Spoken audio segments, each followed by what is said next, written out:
menjalani pemeriksaan intensif sebagai saksi, aktor ternama Jonathan Frizzy yang akrab disapa Ijong kini resmi ditetapkan sebagai tersangka dalam kasus peredaran vape yang mengandung obat keras berupa zat etomidate. Penetapan status ini menandai babak baru dalam proses hukum yang melibatkan selebriti berusia 43 tahun tersebut. Menurut informasi yang dihimpun dari pihak berwenang, peran Ijong dalam kasus ini terbilang signifikan. Ia disebut sebagai aktor utama yang mengatur jalur distribusi cairan vape berisi etomidate dari Malaysia ke Indonesia. Tidak hanya itu, Ijong juga berperan aktif dalam memfasilitasi para kurir untuk mengambil paket liquid vape tersebut dari negeri jiran, menjadikannya figur sentral dalam jaringan ini. Pada konferensi pers yang digelar untuk mengungkap kasus ini, aparat kepolisian memaparkan modus operandi yang digunakan jaringan tersebut. Namun, Ijong tidak dihadirkan dalam giat tersebut dengan alasan kesehatan. Kendati demikian, penyidik memastikan bahwa proses hukum akan terus berlanjut sesuai prosedur yang berlaku.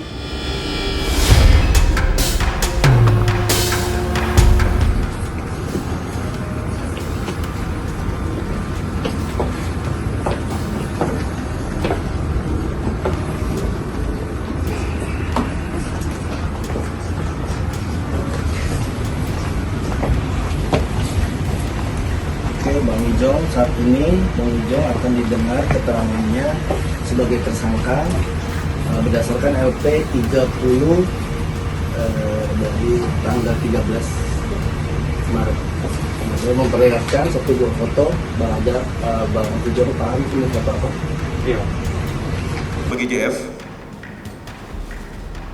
untuk perannya adalah yang pertama, dia adalah orang berkomunikasi dengan bandarnya, yaitu EDS, dalam pembawaan cartridge pot berisi liquid dari Malaysia ke Indonesia. Yang kedua, dia juga yang menyediakan kurir untuk menjemput cartridge pot berisi liquid yang mengandung etomidate.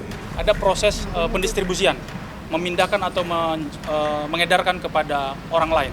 Kami datang ke sini untuk dilakukan pemeriksaan, bahkan sampai saat ini juga dilakukan pemeriksaan dengan kondisi yang tadi sudah sama kita dengar, kondisi yang tidak bisa bergerak dengan baik.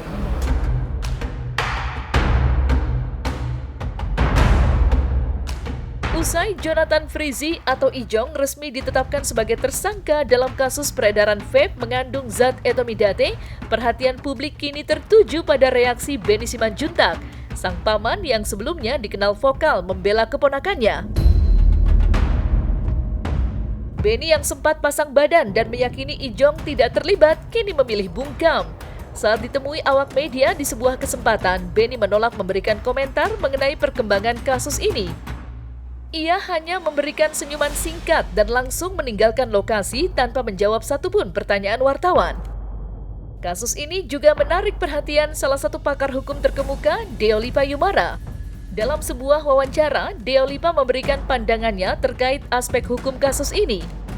Ia menekankan bahwa penetapan status tersangka terhadap Ijong mengindikasikan bahwa penyidik telah mengantongi bukti-bukti kuat, termasuk peran signifikan Ijong dalam jaringan peredaran zat berbahaya tersebut. Lantas, benarkah Ijong terancam hukuman 12 tahun penjara atas kasus ini? Enggak. Pegang baju. Gimana Om jadi tersangka Om? Ijong akhirnya jadi tersangka gimana Om? Om gimana Om? Akhirnya Ijong jadi tersangka Om gimana? Tentunya ini menjadi suatu persoalan pidana kan, begitu namanya Ijong ya. Ya sudahlah, tentu ada proses hukum ini terhadap yang seperti ini. Namanya juga obat-obat, kan ada narkotika, ada obat-obatan yang resmi tapi nggak boleh diedarkan secara gelap. Narkotika dia tidak, tapi dia obat-obat keras ya, obat-obat terlarang ya. Jadi obat ini memang hanya bisa resmi kalau yang mengedarkan adalah resmi juga. Begitu misalnya oleh rumah sakit atau oleh farmasi, perusahaan-perusahaan farmasi resmi kan. Tapi kalau dia mengedarkan secara gelap, si Ijong ini ya sudah kenalah dia undang-undang kesehatan di mana tidak boleh mengedarkan obat-obat secara gelap. Ada pasalnya juga. Pasalnya pasal 435 Undang-Undang Kesehatan, undang-undang baru nih, pembaruan dari undang-undang sebelumnya, Undang-Undang Nomor 17 tahun 2023 ya, mengenai kesehatan. Jadi dia terjerat di situ. Dan kita nggak tahu dia sebagai apa, tapi yang jelas ketika dia terjerat berarti dia sebagai pelaku pengedar. Setidak-tidaknya sebagai pengedar lah. Karena ini peredaran dari Malaysia ke Indonesia berarti kan ada impor ya, impor gelap ya, berarti peredaran gelap antar negara. Begitu, tapi tampaknya dia adalah manajernya ya, manajer pengedar gitu. Ada juga bosnya, bandarnya. Cuman kan ini yang ketangkap si Ijong ini dianggap sebagai manajer pengedar ya. Nah, ini perannya sangat penting karena sebagai manajer kan. Nah, hukumannya juga kencang buat tipe-tipe manajer pengedar ya. Kalau pengedar kan mungkin kadang-kadang dihukum cuma 1 tahun, 2 tahun. Tapi kalau manajernya mungkin lebih berat lagi. Namanya manajer kan mengelola banyak pengedar kan. Artinya peredaran-peredaran yang ada di Jakarta, di Indonesia itu dialah sebagai manajernya gitu. Nah, karena ini undang-undang kesehatan dan kemudian yang diedarkan obat-obat yang dilarang beredar secara gelap dan dia terkena pasalnya kan. Jadi tangkap karena ancaman hukumannya kan 12 tahun.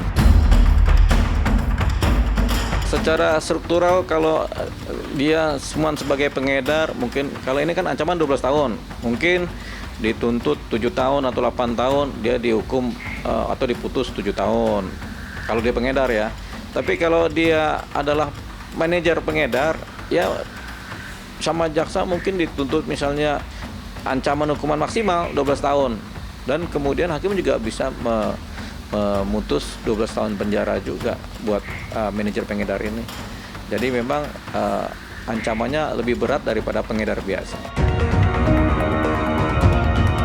Yang lebih memilukan, sebelum resmi ditahan sebagai tersangka, Jonathan Frizi atau Ijong sempat absen dari panggilan pemeriksaan sebagai tersangka.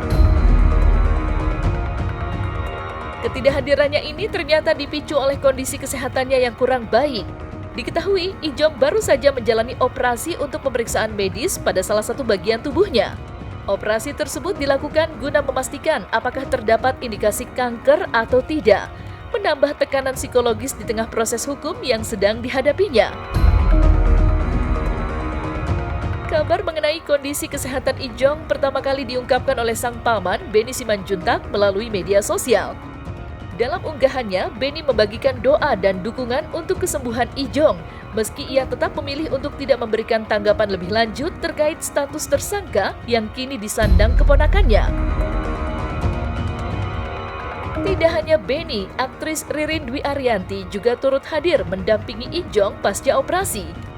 Kehadiran Ririn yang dikenal memiliki hubungan baik dengan Ijong menjadi bukti dukungan moral di saat sulit ini.